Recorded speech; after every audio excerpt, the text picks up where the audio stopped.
is, because what I'm going to do is I'm actually going to start with a bare repo, and I'm going to get something out to production in front of your faces. Although I'm going to cheat, I'm going to use videos because there's a lot of moving parts and I make a lot of mistakes because I've only done this a couple times personally. So I'm cheating a little bit, but it's still mostly a real-time presentation.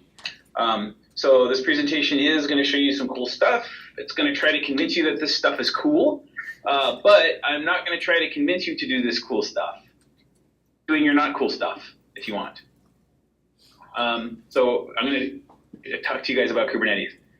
So Kubernetes consolidates EC2, ECR, load balancer, Route 53, certificate manager, and certificate distribution. And it also adds or replaces unified console, or replaces Elastic Beanstalk, kind of replaces automatic DMZ, vendor neutral config, health checks, and responses.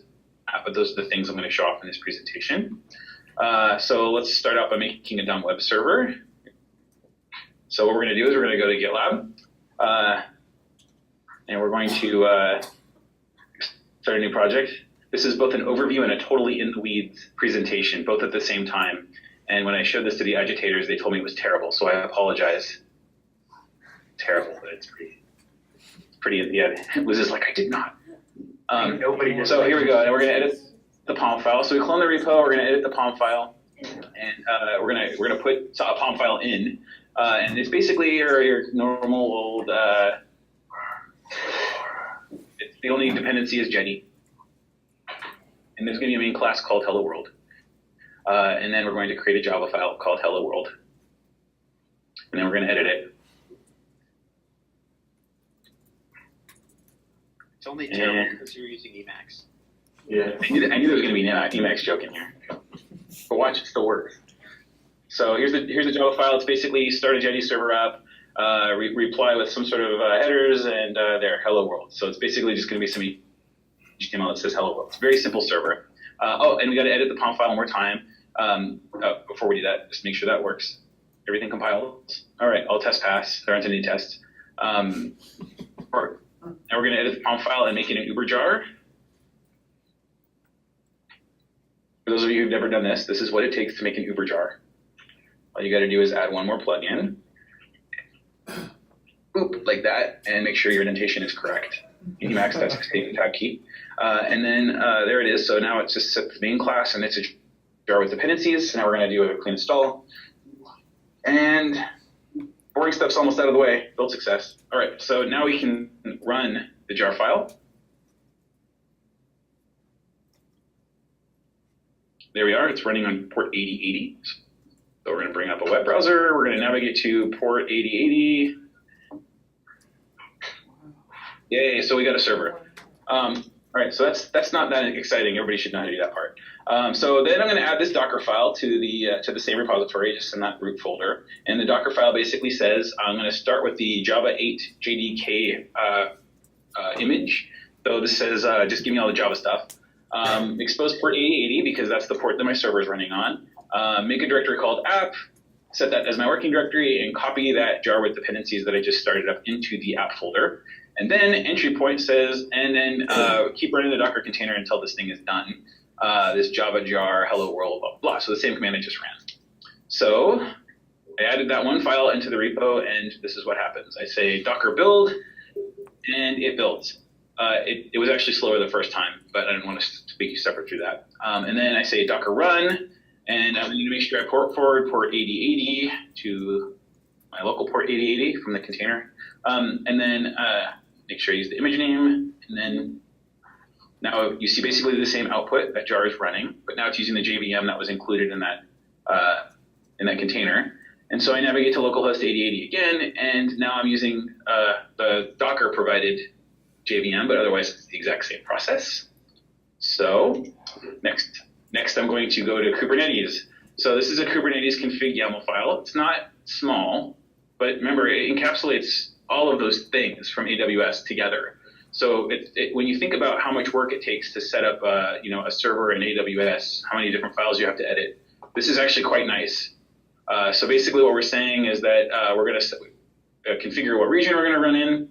We're going to configure the Route 53 domain name, so it's going to actually register the domain. Actually, this domain is already registered in Route 53, but it is going to create a record for the environment that we're creating. Notice this environment variable is replaced. We actually have a script that'll convert this YAML file into a proper YAML file without replacements before building, and I'll show you that in a second.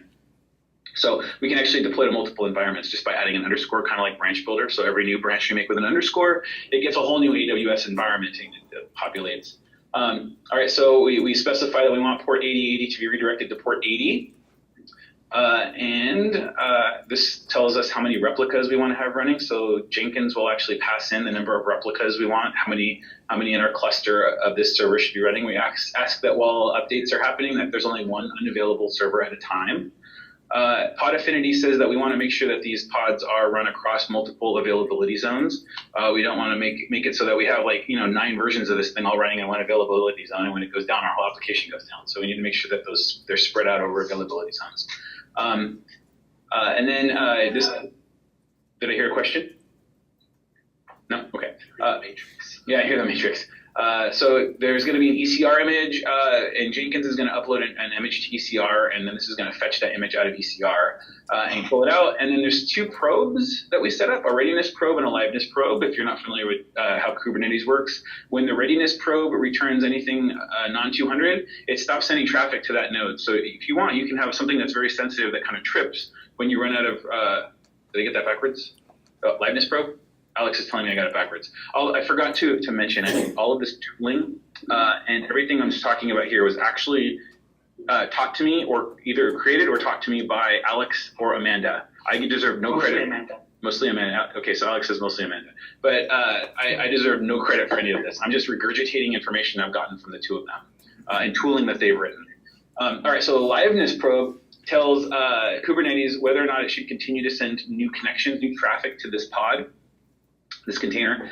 I'm using those terms interchangeably, even though they're not really interchangeable. So you can create a sensor that goes down if there's a pool of some sort that gets exhausted, like a database connection pool or something. If you don't want to receive any more connections on a specific pod, you can have this return a 400 or something, and Kubernetes will stop sending traffic to this pod and use other pods instead. So it's kind of a way of load balancing, like where a pod itself can communicate. Your container can communicate out that it's full. It can't take any more connections.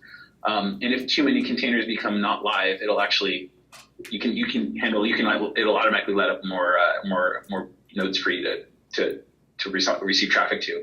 And then readiness probe tells whether or not. Are you sure? Pretty sure that was the readiness probe. Maybe. I think that was readiness probe. That sounded unfamiliar to me. Yeah, readiness probe is whether or not it's ready to receive traffic. Liveness probe says whether or not we have launched. So at deployment time, we check to see if the server is up, and then if this probe goes down, it will restart the server. It will assume that the server is dead and kill it off and restart it. The readiness probe is just stop sending me traffic for right now. Don't kill me. I'm doing stuff, but I'm full. So you have those 2 probes, and then you have logging and stuff that'll let you know what the status of these containers has been over time. So you can check to see if there's one container that one instance of a container that's getting overburdened frequently. You can try and figure out why that's happening or something like that. And then finally, kind of allocated resources we're going to give to the thing. All right, so that's Kubernetes. And then there's a Jenkins file. I'm going to go through this one really quick because most of us understand how Jenkins works. So we're going to check out our project, and we're going to do a maven install. Then we're going to do that Docker build command I already showed you. We're going to do that Docker. We're going to do a Docker deploy, and we're actually going to ask the deploy to ECR. So and then it pushes the image to ECR. And then after it does that, then it does this Docker deploy. Oh, before it does that, sorry. Before it does the deploy, it uses that template script I told you about. I believe Amanda wrote this template, or she ripped it off somewhere. But it's a doing of Amanda. Basically, what it does is it takes those environment variables that we saw in this file back here. Scroll up these guys and replaces them with hard-coded values. You're free to use set or something else if you don't want to use this particular script. And then finally, we call kube apply, which says apply this YAML file, which says basically make it so. And it's kind of very similar to how Ansible, you just kind of tell Ansible, make this the state of the world, and it figures out how to do it. Kubernetes is very similar. You describe the state of the world, and Kubernetes figures out how to do that. All right, that's all the boring stuff. So let's show off what it looks like to do a deployment. So we're going to go back to our, I'm going to go to Jenkins. We're going to create a new project called Kubernetes test. And we're going to copy from an existing one just because it's a little faster. We're going to use the personalizer. That's the most recent application that we've deployed. Okay, and then we're going to just change the project repo because it's not the personalizer, it's this Kubernetes test thing that I created. And then I'm just showing off, here are the things, the build configuration is all specified by the Jenkins file, so none of this really matters except for this pipeline libraries thing. So this thing is that tool that was written by Amanda and Alex to make those scripts that we saw in the Jenkins file easier to read. All right, so we save that, and that's all we got to do.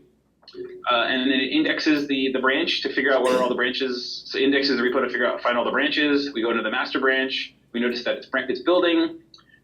Here we see like the build happening. It does the standard checkout and the Maven build. So this is all Maven output we're all used to seeing.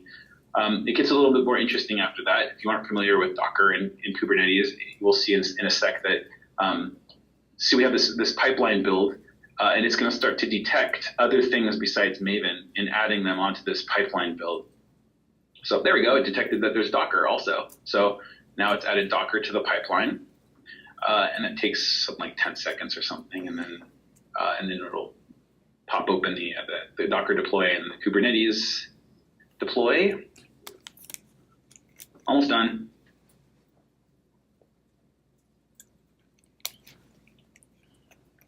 All right, so here it is deploying into AWS, and here's Kubernetes. Here's the Kubernetes apply, and it's done. Now our application has been deployed. There's the final output from Kubernetes. So if we grab let's see here, look over to master branch, you can see that it took probably about 30 seconds, maybe 40 seconds to do the whole build.